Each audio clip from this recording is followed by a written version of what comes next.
দিনটা ছিল 6 মে, ঘড়িতে বাজছে সকাল 4:30। আমি ঘুম থেকে উঠে একদম ফ্রেশ হয়ে রেডি হয়ে গেছিলাম, কারণ ওই দিন আমাদের ট্রেন ছিল আগরতলা থেকে গুয়াহাটির জন্য।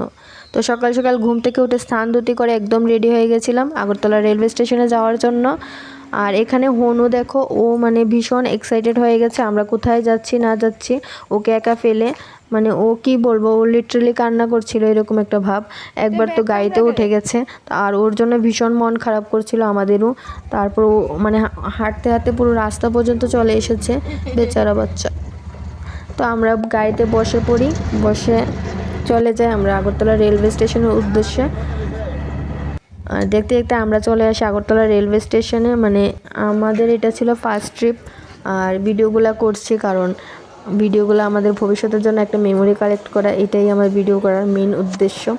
তো চলে আসি, আমাদের ট্রেন ছিল 8টা 5-এ, বাট ট্রেনটা একটু লেট করেছে। প্রথমে তো ট্রেনটা 10 মিনিটের মতো লেট ছিল, কিন্তু গুয়াহাটি পৌঁছতে আমাদের প্রায় 2 ঘন্টা ট্রেন লেট করেছে। তো এখানে আমাদের সিট পড়েছিল আপার আর মিডলে, তাই ভীষণ বোরিং লেগেছিল ওই দিনের ট্রিপ, মানে ট্রেন জার্নিটা। মানে ট্রেন জার্নিতে লোয়ারে সিট পড়াটাই ভালো, ট্রেন জার্নিতে আপারে সিট একদম ভালো লাগে না। তো বাড়ি থেকে ভাত নিয়ে এসেছিলাম, সেটাই খাচ্ছিলাম, আর ট্রেনের থেকে কিনেছিলাম সমোসা। তারপর 4:30 নাগাদ আমরা পৌঁছে গেছিলাম নিউ হাফলং, ওখান থেকে নিয়েছিলাম তরমুজ, সেটা খেয়েছিলাম। তারপর রাত 12টা বেজে গেছে আমাদের গুয়াহাটি রেলওয়ে স্টেশনে পৌঁছাতে। তো এখান থেকে দেখাবো তোমাদের গুয়াহাটির জার্নি। টাটা, দেখা হচ্ছে নেক্সট ভিডিওতে।